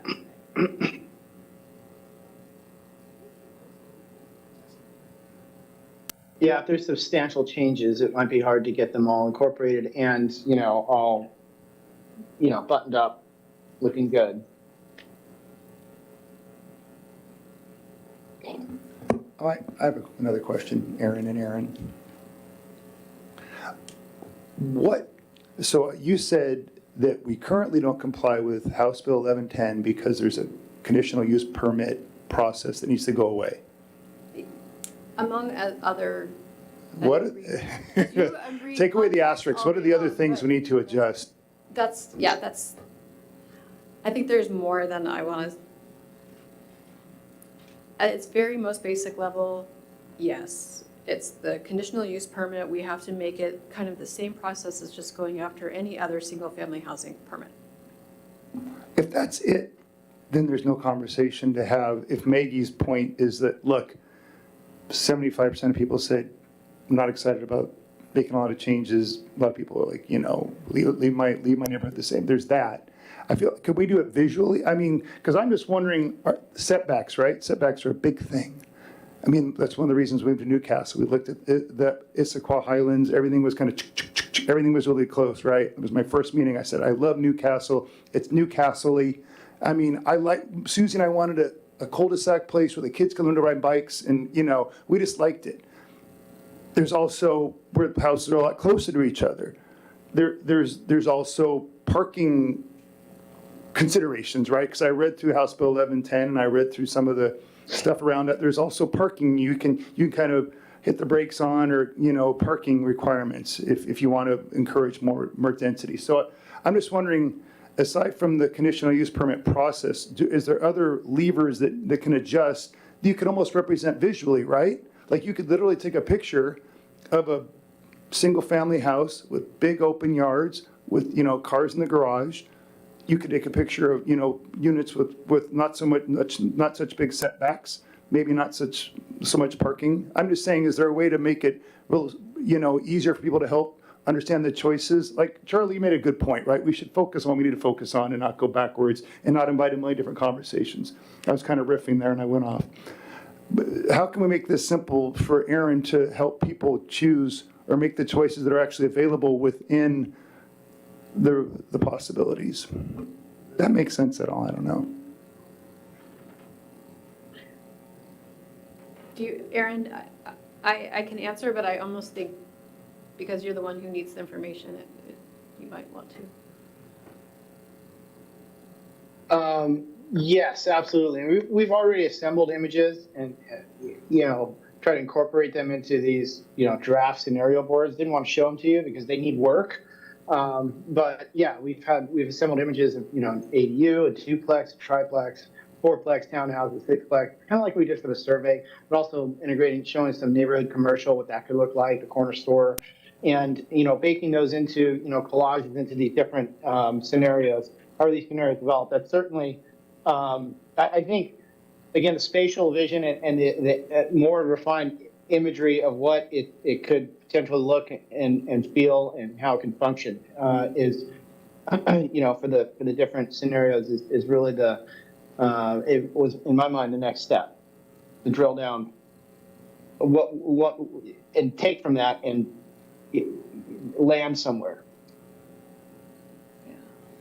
And I think some of that's hard too, because some of what you touched on, Jim, is more kind of design and dimensions and muni code ordinance, ordinance related versus comp plan, which is, we have to keep our heads up here, which is sometimes hard even for me to do. I like to get into the. Yeah, like in the comp plan, it might say we allow duplexes.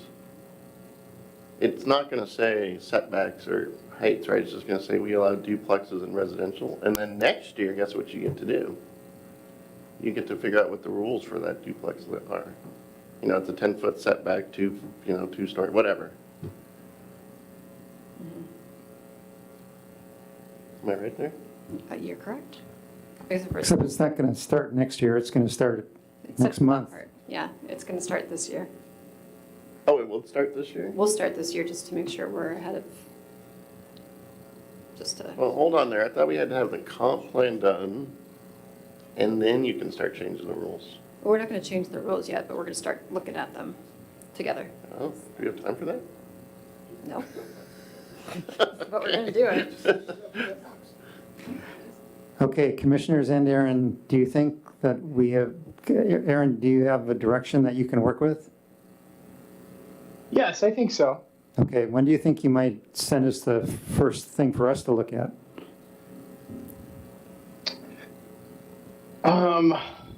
I'm hoping to get that to you by Friday.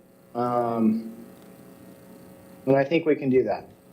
Okay, then I would say you, the commission, you would have to get your comments to me by Monday, or Sunday night ideally, so that I can get them back to Aaron on Monday, and we can get one more round of reviews in before we finalize it. Okay. I feel like we're done with this item, agenda item. Anybody have any final words, questions? Okay. Next item is the discussion of our workshop. Okay, so if this workshop is for us, let me back up. What we want to end up with after this workshop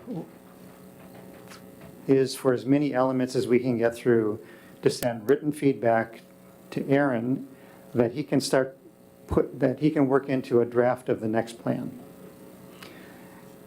And that means that we're going to be making our first recommendation essentially on changes to the comprehensive plan. Each of you has had an area that you've specialized in. You'll be bringing your suggestions to us. Each of you has had the opportunity to look through the whole plan and make suggestions to the person who is the lead on that element. That the 9th is the day when we'll bring those all together, talk about them, and then vote about which ones we send on to Aaron in order to incorporate in some way, shape, or form into the draft plan. My thought is that we would start with the elements that are going to be the easiest to dispatch, either because there's just no big issues or not a lot has changed, but if we get them off our desk and over to Aaron's desk, he can start writing on it while we're wrestling through some of the tougher ones. The process I think that would work the best would be something that actually Jim has already done a fine example of, which I'll share with you. He took the questions that Aaron has put it in the agenda memo with the paragraph that started with staff is providing the following guidance, and there was like 8 bullet points of things to address. So part of what I'd like each of you to do is to address each of those, and not just to give a yes or no, but to, if there's a change, to say what the change should be, so that, don't just say this should change, just say it should change in this direction. The other part of it would be to provide a marked up copy of your element with actual words stricken or words added. And I wouldn't worry about too much about the words you put in. I mean, I want you to choose them with care, but they may change because we're giving directional guidance. We're not telling Aaron to put these words in the plan. He's going to come back with us, and then we're going to see whether those words that he provides back to us met our intent. So to make this work, we would need to have you each complete that written document by a date that would allow us to print them up and have them for the 9th. That means if you still have to coordinate with another commissioner about another element, that you'd want to get your input to that commissioner. And that commissioner may not like your input. He may like it, but that commissioner would be responsible for putting it in so that we can, as a commission, can look at it and say, okay, do we like it? So my question to you is, how do you like that process?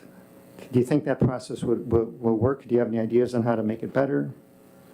Is there a Word version, Aaron Fitzgibbons, of the comp plan? A Word version of the, because I made one for my little housing element, but it took me a while to take the PDF and turn it into a Word document. Is there a Word document somewhere in the recesses of the city archives that we can use so we can do a red line? It's so much easier.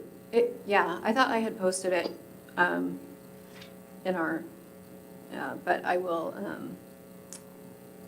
repost it if I have not.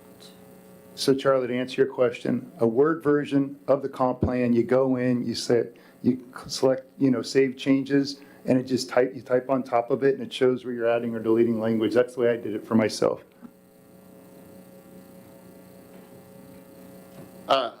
Overall, I like the approach. Is the meeting, that's a Saturday, right? The meeting, is it here? In this room?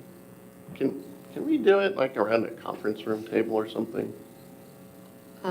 So I was thinking, you can see up there, there's a mic and everything over there, so we could potentially use that setup and we have some conference tables. Oh, like bring it in here? Yeah, it'd be out in where the chairs are right now. Yeah, okay. I just, the setting's great, it's just, I don't know. I feel like we're gonna be like, I don't know. It's just easier to talk if you can just talk in a group and draft, and I don't know.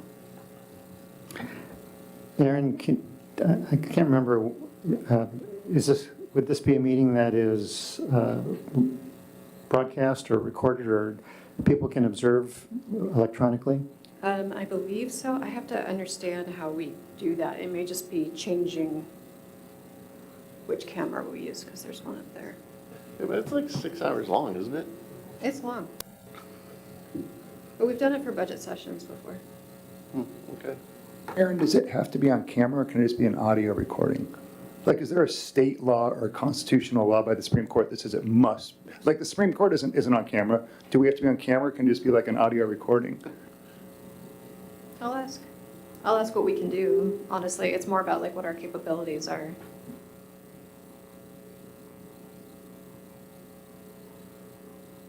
So the process I outlined it's all in the agenda memo, which was at the very tail end of that long document that was linked to the agenda.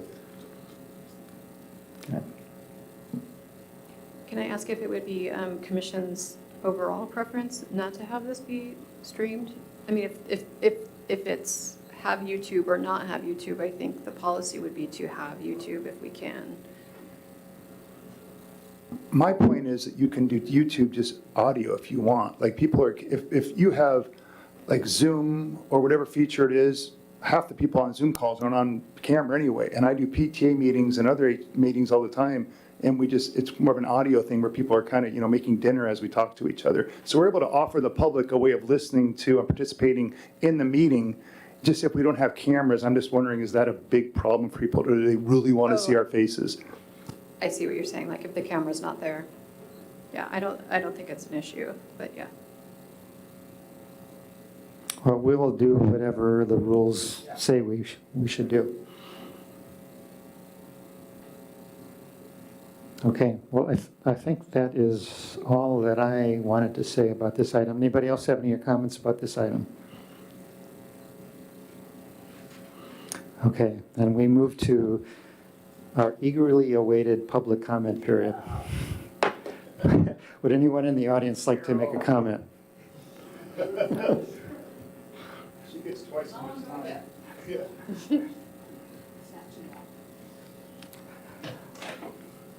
Is it working? Yes. Carol Simpson, I live in the Vineyards. I live in an HOA neighborhood. It would be exempt from having the requirement of 2 houses per lot. There are a lot of HOAs in the city, and there's a lot of homes built where, number one, it isn't physically feasible to build more on a lot. You got to look at that. And second, financially, what a developer can't, is it feasible? So what you need is maps, and you have them in your comp plan, and they need to be updated. So the comp plan has a map of developable land, and some of it's vacant, and some of it's existing lots that are large. So when Charlie says in your neighborhood, he means his, Because the majority of the town, this isn't possible. We're all in HOA neighborhoods. It's not going to happen in the Highlands. It's not going to happen in the Reserve. It's not going to happen in Olympus. It's not going to happen in Dashwood. It's not going to happen in a lot of the recently, we're a very young city. It's not going to happen there. What's good about our downtown and our downtown plan, much as sometimes I don't like it, it is tailored. And I liked that expression that you used, Council Commissioner Lowe. We do have a very tailored zoning code. We get into, the planners are becoming architects. As an architect, I'm offended that they are mandating what buildings should look like, but it is tailored. We need to know where redevelopable land is and who, and what land and what neighborhoods this is going to affect. So Charlie should go meet with his neighbors. Lynn Trotman should meet with his neighbors, because this is already happening in Hazelwood. Drive down 121st Ave Street and take a look at the house that's a little ranch house that's no longer there, that was purchased for $700,000, and a 4,000 square foot house was built in its place. You have to ask, if we have no requirement for two houses per lot, will we just get mega mansions, more multi-million-dollar homes? One of the goals of our comprehensive plan is to have a variety of housing. One of our other goals of our comprehensive plan is to have a variety of housing in different price ranges. We're turning into a city where the price range is $1 million and up. That's not doable for people who might want to move here. Okay, zero growth. Okay, we don't have any more housing development, and maybe nothing happens downtown. Does that mean we're going to experience zero growth in the next 20 years in Newcastle? No. Commissioner Quigg just pointed out that big apartment complex going up in Renton Highlands, and Bellevue's expecting thousands of people and more jobs. What's going to bring people? Jobs. Renton, Issaquah, Bellevue, all the surrounding communities, Maple Valley, go down to the corner of 4th and Duval and watch people come from the east and come down to 4th and turn north on Duval and hit up Coal Creek Parkway. When they close the Renton transfer station, all the garbage trucks will be coming up Coal Creek Parkway to get to Factoria. Factoria has a proposed new development. They're going to build a big block of apartments in the southeast corner of Factoria Mall property. Bye-bye Mexican restaurant. Do we want third places? Well, we have some commercial businesses in Newcastle in some of our residential zones. Susie's Swim School on 118th. Drive down 118th. We allow parking lots in single-family zones in front of somebody else's home to accommodate that third place. Do we really hang out at Susie's? No, we take our kids for the 1 hour swim lesson after school. And that impacts 118th Street when all the parents arrive taking their kids to swim classes every afternoon. And that affects the traffic on 118th, which is a very undeveloped parcel. We used to have 33 affordable houses in Newcastle. They're all gone. They were trailer homes. Where were they? They are on the townhomes that are all built, that are now multi-million-dollar homes. And even though they're townhomes and apartments and stacked, they're still worth, pretty high price. So it really means, what do we want? I like variety. I like to see something else besides big $1 million homes that are 4,000 square feet. I'm looking to downzone. I just took the family photos off my walls in my home. I want to move to a smaller house. There's just 2 of us in 2,500 square feet. We don't need 5 bedrooms. I don't need a 12,000 square foot lot to take care of that's configured that I really can't build an ADU, nor would my HOA allow it, on my lot. So I'm looking to go elsewhere, because there is nothing in Newcastle that I can afford in a single-family home. So, or for sale, for that matter. There's nothing for sale. The Heemstra project on 108 16th is going to be cottages on really small lots. You can take a look at how that turns out. they'll get sold. People will love living there. A lot of people don't want a backyard on a lot of yard work. That's what I'm looking for right now.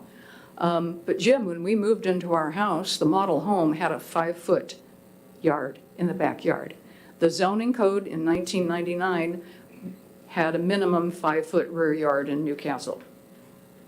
So we changed that right away. But most of the 20-foot rear yards are now taken up by steep slopes, and there's still no buildable, no usable area for using your backyard. There's no plan to put more parks in Newcastle.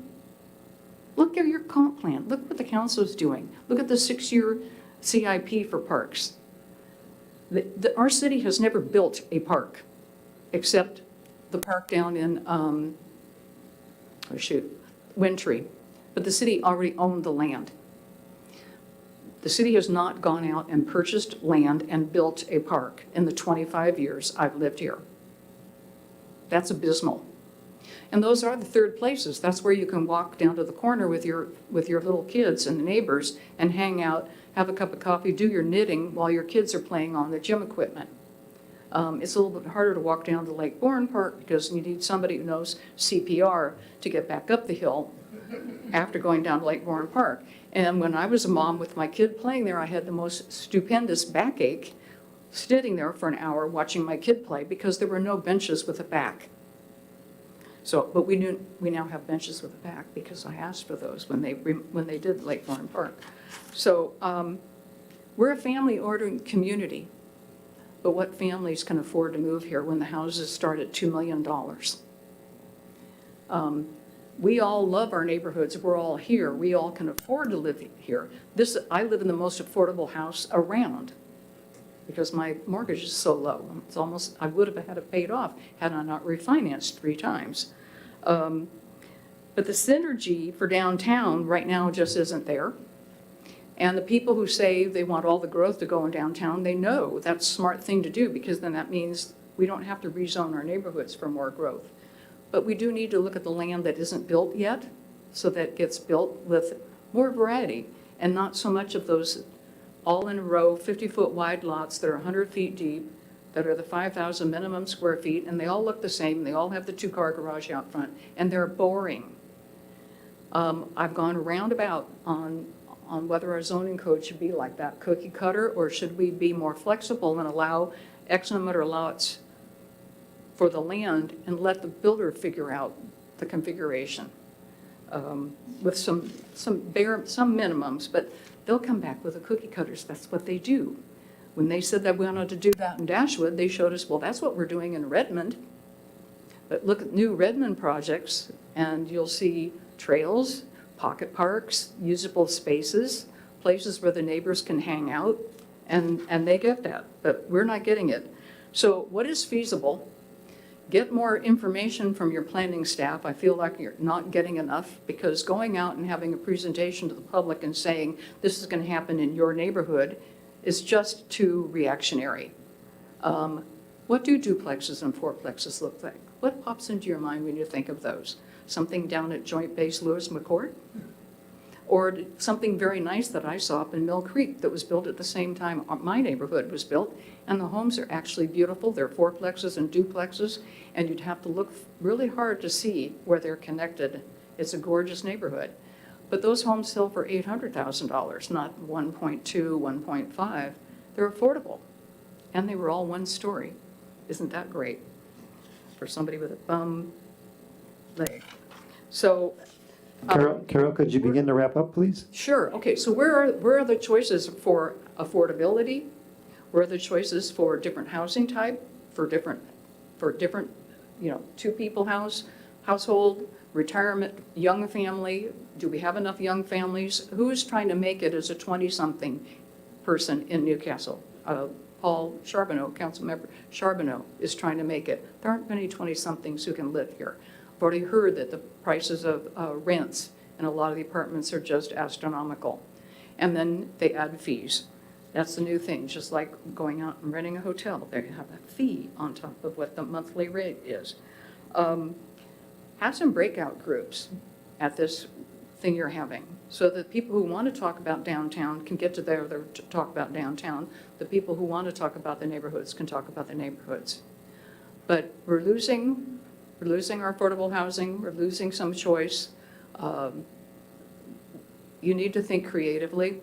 Allow duplexes and fourplexes in some of the new neighborhoods. They aren't coming to your neighborhood, they're coming to some of the land that needs to be redeveloped right, with a tailored code that will give us housing that looks appropriate to Newcastle with parks and trails. Thank you.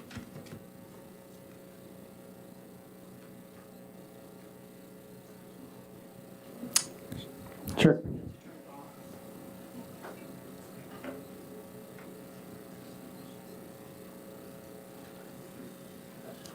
Yes, my name is Brad Corner. I live out in the reserve. And prior to this meeting, I've had one discussion with Jim Quigg about compliance with the Growth Management Act. What I'd like to know, and I'm not sure if any of you have actually read it, but published last year on March 22nd, 2023, was a document called Ordinance 19660. And it's almost a 50-page document. And it was a motion recommending amendments to the King County countywide planning policies to the King County Council. And in that document, if any of you have read it, you would see there was an allocation by city of where and how many units you would need by 2044. Did any of you read this document? Aaron, are you familiar with this document? If you're talking about the housing allocations, then that would be in the King County, yes, countywide planning policies. We've all seen those. I highly recommend you get a copy, hard copy. I'm old-fashioned. I don't read these things on a screen very well, so I always print them off. Then I get a red pen, start looking them over and saying, what does this mean? It's one of those kind of documents. But the problem in terms of fulfillment of this 2044 plan, they show in the document starting with 2019. So one of the things Jim and I discussed was, does Newcastle get credit for all of the units built? And I'm not sure if the start date is into 2019 or beginning of 2019. We will include units built since I think it's the adoption, but we can double check on the exact time. So is it when the certificate of occupancy, or is it? Oh, I don't know that they get to that level of detail, but I'll double check on that. It may be that the city of Newcastle has met a lot of its growth goals, and it's worth checking into. Because even the document I saw tonight by the planners, they're using a lot of baseline stuff through 2020 and doesn't really reflect what's happened. And I know there have been a lot of units completed in the last 3 years. So that's one thing that can help you in your very difficult job, and I don't envy any of you and what you have to go through in this process. I have served on a subcommittee for planning in various jurisdictions, and rather than get into the detail, let me put it this way, my hat's off to you for all the hard work you do. So I do advise that you read this and then working with the planner, see if you've met many of the goals, because it might make it easier in terms of what type of scenarios you're going to really look at going from here. And I know, Jim, you've heard a lot of comments from a lot of people.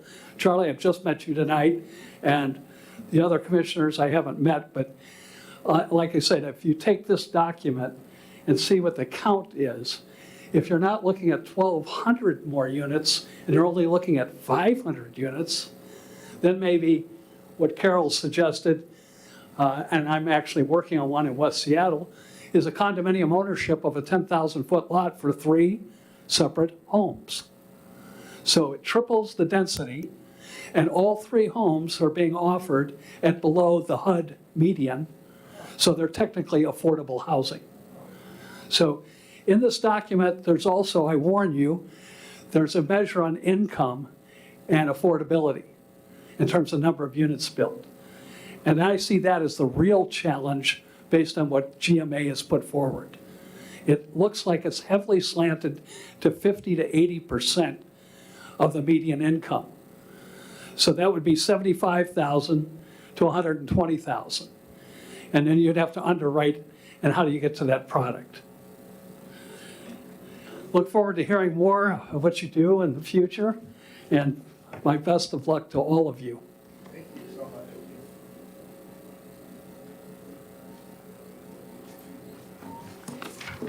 Steve Tallman, Olympus. Live in Olympus for 27 years. Thanks, Brad, for the opening comments, and also Carol. I'm going to tag on to a little bit about what they both said, because I'm sitting here listening, and I'm trying to solve the problem, but I don't really know the definitions of the problem. If we ask people for their vision of what they would like to see for the future of Newcastle, it's going to be largely based on needs. It sounds like we're trying to solve the problem based on state's requirements and trying to fill in with the survey that we learn about the needs of the community. Commissioner Quigg asked a defining question early on in the meeting. He said, what do we need to change in order to comply with state law? My thought about solving the problem is to start off with clear definitions. Where are we today with growth in Newcastle based on the requirements if it's 2019? What are the state growth plan requirements and what's the gap? What are the elements of compliance? And then what are the residential and downtown components of each? So I would, to define success, and which is really what Jim's question was, or excuse me, Commissioner Quigg's question was about, is what is a complete and compliant plan? I would figure that out first and write that as Plan A, and then take the needs of the community and add to that to figure out different scenarios based on the needs of the community. I know you guys have a tough job, but these are just my observations of what's happening here and how I've solved problems in the past. And I hope that helps a little bit. Thank you very much.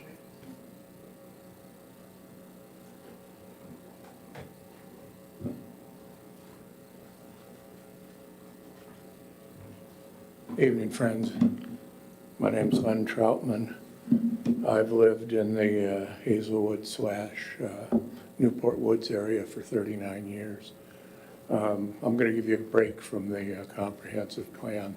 I'm here tonight because of the FUBAR with the audiovisual system early this evening. And although it might not be under your purview, it affects your interaction with the public. And I've been whining at the council about problems with this system for years. And maybe you guys will be more successful if you can tag on and help me try to get this resolved. I've been assured over and over, and just recently, that, oh, we've reviewed it and everything works fine. And I've been told that many, many times, and we still end up with the same problem. Can you hear me now? Can you hear me now?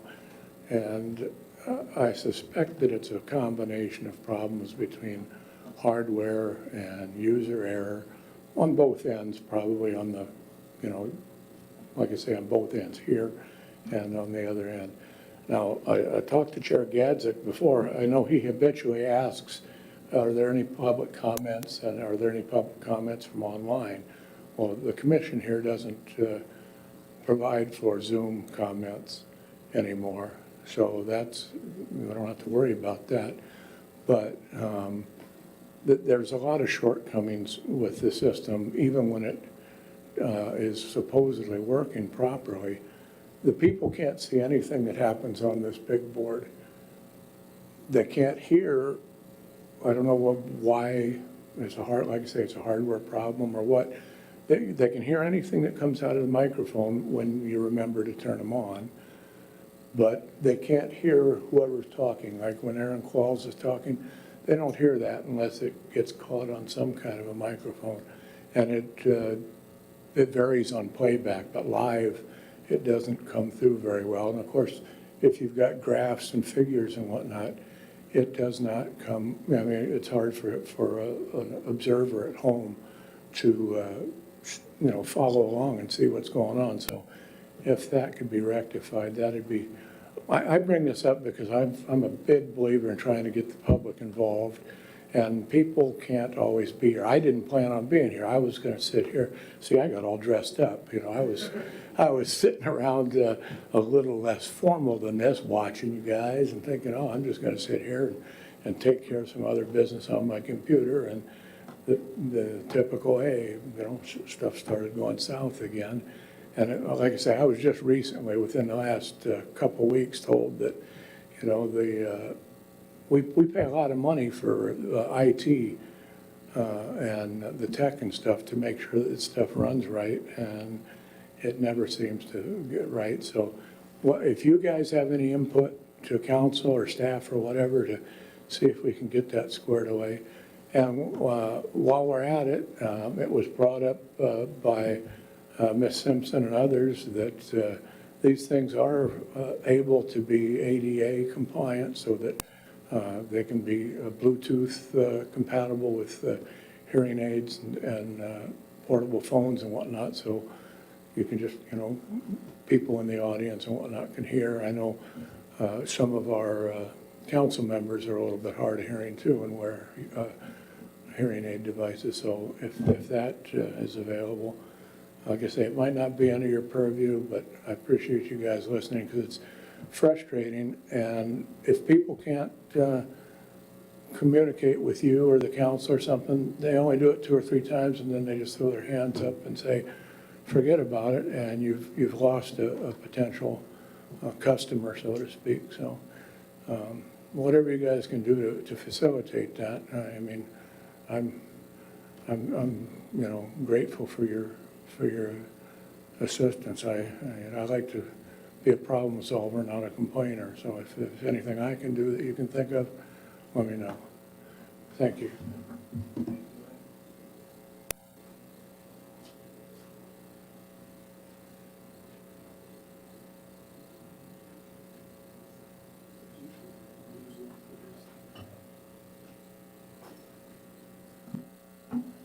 Brings us to our planning calendar. Our meeting on March 9th, which is the Saturday, starts at 9 and goes till 3. We hope. No later, that is. We don't hope it goes till 3. We hope it goes no later than 3. The open house on the 13th starts at 5:30. And I encourage you to be there a little early. And that's our next 2 meetings. So with that, we will adjourn. Thank you. Thank you.